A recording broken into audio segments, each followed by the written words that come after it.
Hi guys! Welcome sa aking YouTube channel, Virgis Vlog OFW dito sa Singapore. So kanina guys, galing ako sa market, namalengke ako kanina mga alas 9, lumabas ako at inabot ako ng 1 hour 10 minutes sa labas or sa palengke. Inurasan ko talaga ang sarili ko. So today, isi-share ko sa inyo kung ano ang aking binili kanina sa market. Kanina ko po sana ito guys i-vlog, kaya lang after ko dumating ay naglinis ka agad ako, ginawa ko agad yung aking mga trabaho sa labas and then nagluto naman yung aking friend at kumain muna kami and then ngayon ay mag-aalas 2 something na. Pero guys, kung bago ka pa lang sa aking channel, please don't forget to subscribe. So, ayun nga guys, i-share ko sa inyo kung ano ang binili ko kanina sa palengke. Ang pera ko kanina ay $20 something. So, yung $20 something na yun, no, ay pinagkasya ko kung ano yung mabibili ko, ay binili ko talaga lahat. So, dahil miss na namin kumain ng, wait lang, naka-on bang friend? Miss na namin kumain ng Adidas. Bumili ako ng 2 kilong Adidas. So,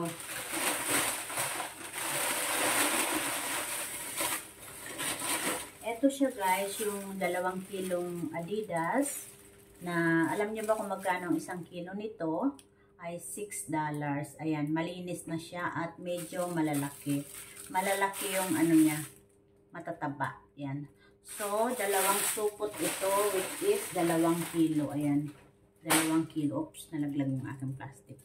So, 1 kilo kada isang supot ay nagkakahalaga ng $6 bawat supot.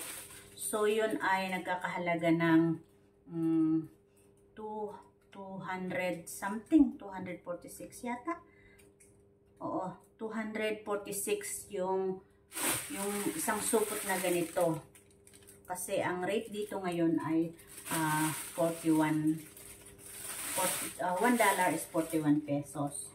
So, yan ang aking nabili. Ia-adobo ko ito ng yung super lambot para pagkagat mo ay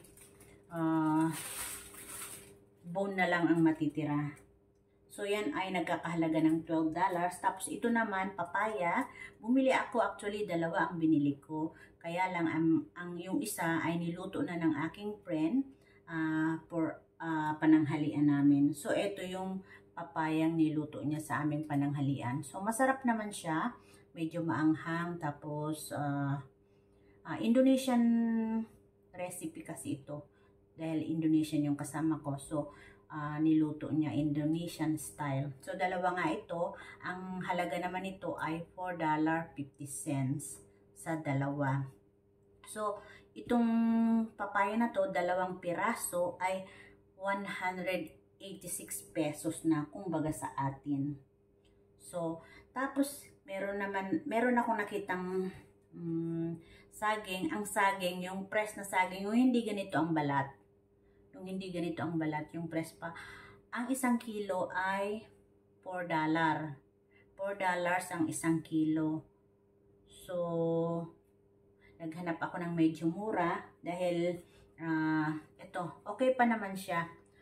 Matigas pa naman siya. Yung balat nga lang ang pangit.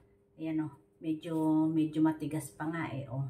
So, ito ay umabot ng 1.5 kilo. Ayan. Ang gagawin ko dito ay minatamis at maggagawa ako ng ice con yelo. Ito, lalagyan ko lang siya ng may sago dito. Tapos, meron din gatas. Then, lalagyan namin ng ice. So, yun. At yung medyo matigas dito, sa iba nito ay gagawin ko sigurong turon. So, ang per kilo nito, yung press, yung hindi ganito, ay $4 per kilo. Pero ito, 1.5 nakuha ko lang ng $3. So, nakamura ako. So, wag nyo na lang pansinin yung balat niyan, pero yung inside niyan ay maganda. So, yan ang aking pinamili for today. Worth $20 $20 na yan. Kasi guys, kung hindi nyo pa alam, siguro hindi nyo pa alam, no?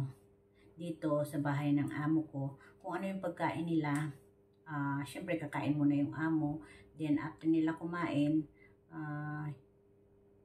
yung katulong naman. So yung tira doon, yun ang aming kakainin. Pero sometimes, syempre, gusto rin namin kumain ng yung gusto namin. Kagaya nga nito, yung paa ng manok. Yan, masarap yan, di ba? Adidas. Sometimes, gusto rin namin kumain ng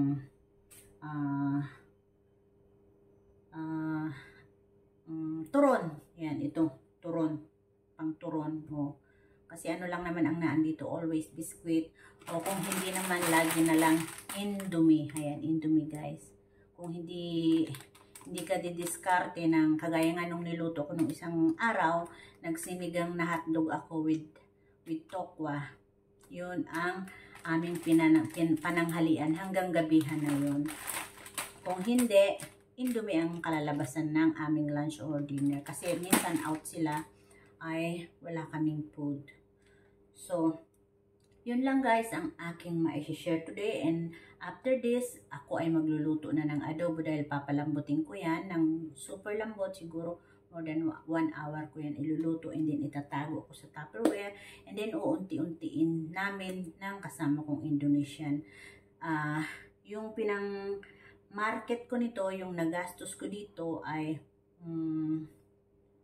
share kami kung magkano yung nagastos ko ay naghahati kami dahil dalawa naman kaming kakain, di ba? So ganon kami guys, pag yung ganon kaming magkasama dito sa loob ng bahay. Kung ano yung binibili ko, sometimes lumalabas ako at bumibili ako ng something, nagbibigay siya ng share.